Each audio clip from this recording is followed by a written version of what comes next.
Hi, I'm Delara Flor, and I'm a part of Beach Cleanup Club. I'm Renee. I'm Leela. I'm Shanice. I'm Jill. I'm Hope. And I'm Sabrina. Hi, today we're going to teach you about trash in the ocean and what you can do to help the environment. There are many different types of plastic that can be found in common household items. Polyethylene terephthalate can be found in many different types of bottles. High and low density polyethylene can be found in plastic bags. Polypropylene can be found in food containers, and polystyrene can be found in styrofoam. Hi, I'm going to be talking about the chemical structures of plastics. Polymers are chemical compounds which are made up of long chains of repeating units. These units are known as monomers. We're going to show you some monomers of different kinds of plastics. Polyethylene terephthalate. Polycarbonate. Polyvinyl chloride. High and low density polyethylene. Polystyrene. Polypropylene. Today I'm going to talk to you about what you can recycle and where you can recycle it. So, I'm pretty sure you've been to the beach, haven't you? And you've probably seen a lot of candy wrappers, plastic bottles, little plastic rings lying around. Where do you think all of that goes into when you see it lying on the beach? It goes into the ocean or the sea, and then all the animals begin to eat it.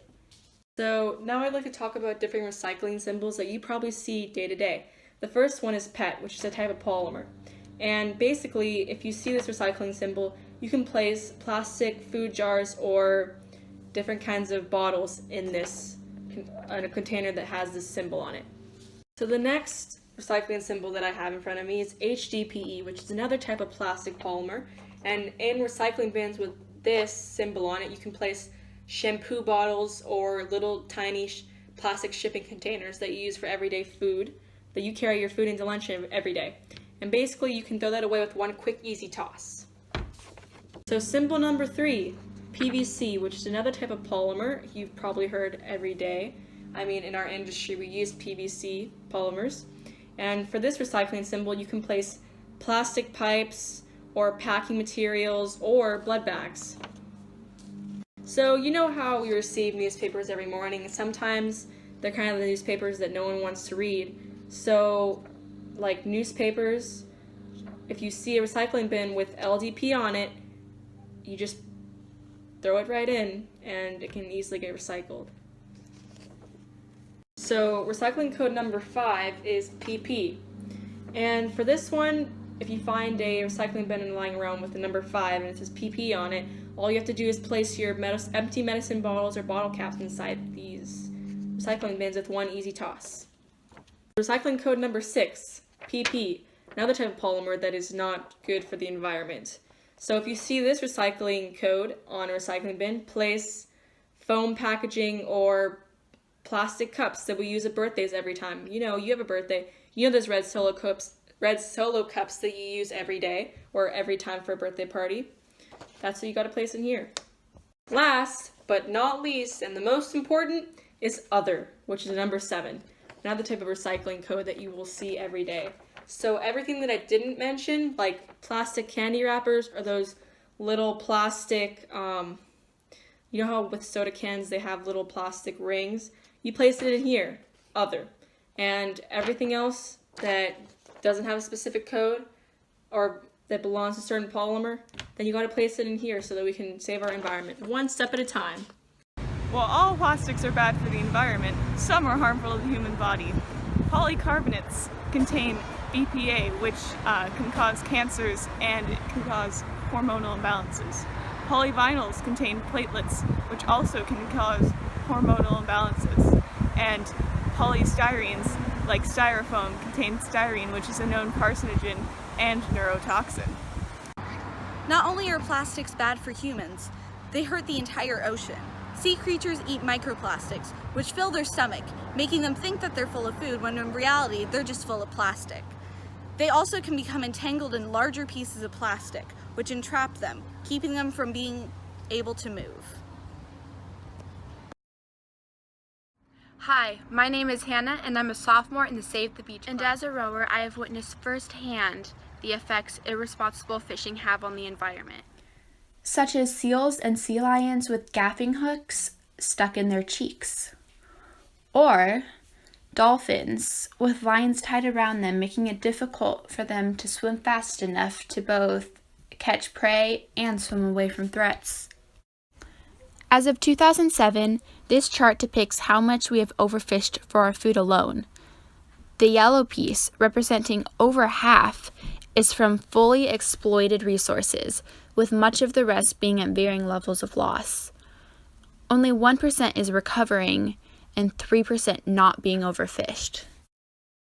However, these statistics, no matter how sad, can begin to reverse if everyone does their part. Hi, my name is Matt Lopez and my topic is microplastics.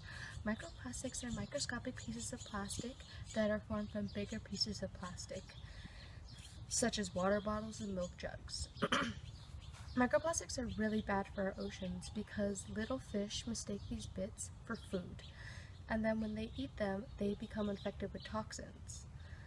Other animals such as dolphins and seals and sea lions eat these fish in mass quantities and then they become sick as well.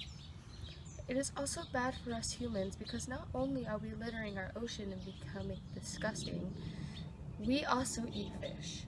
And some of the fish that we may be eating may be infected with these toxins, so we also can get sick. Ways we can stop having microplastics in our oceans is by picking up all of our trash that we find on the floor and by using plastic as little as possible. Okay, thank you.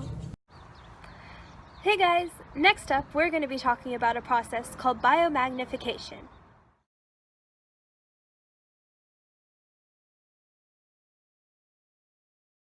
When small ocean creatures, such as crustaceans, eat microplastics, toxins are often stored in their tissues instead of being expelled as waste. The amount of toxins therefore builds up in the organism. This individual buildup is called bioaccumulation. Even though the amount of pollutants in each individual crustacean may be fairly low, larger fish eat many crustaceans. The chemicals from each crustacean then add up in the larger fish. This process, which is called biomagnification, causes the amount of toxins in each organism to increase exponentially as you go up the trophic pyramid. Because humans eat lots of types of seafood, we're at the top of the trophic pyramid. Biomagnification causes high concentrations of the chemicals from plastics to end up in our bodies. Some of the chemicals in plastics disrupt our endocrine system, which is the body system that controls hormones. For example, BPA, which is one of the chemicals in plastics, mimics a hormone called estrogen. Too much can cause problems such as insomnia, weight changes, and mood swings, along with other problems. Another reason that plastic pollution is bad for humans is that it hurts many types of seafood that we eat. Chemicals in plastic especially affect shellfish. For example, one chemical in microplastics lowers oyster reproduction rates, so there are fewer oysters available for us to eat. You definitely shouldn't stop eating seafood, since most of the adverse effects only occur with huge concentrations of the chemicals, which would take eating a ton of shellfish. However, you should be mindful about how microplastics affect the marine world and you, and try to do your part to reduce plastic pollution. Use more reusables and recycle more. You can also volunteer at beach cleanups. You can sign up for beach cleanups at www.saveourbeach.org.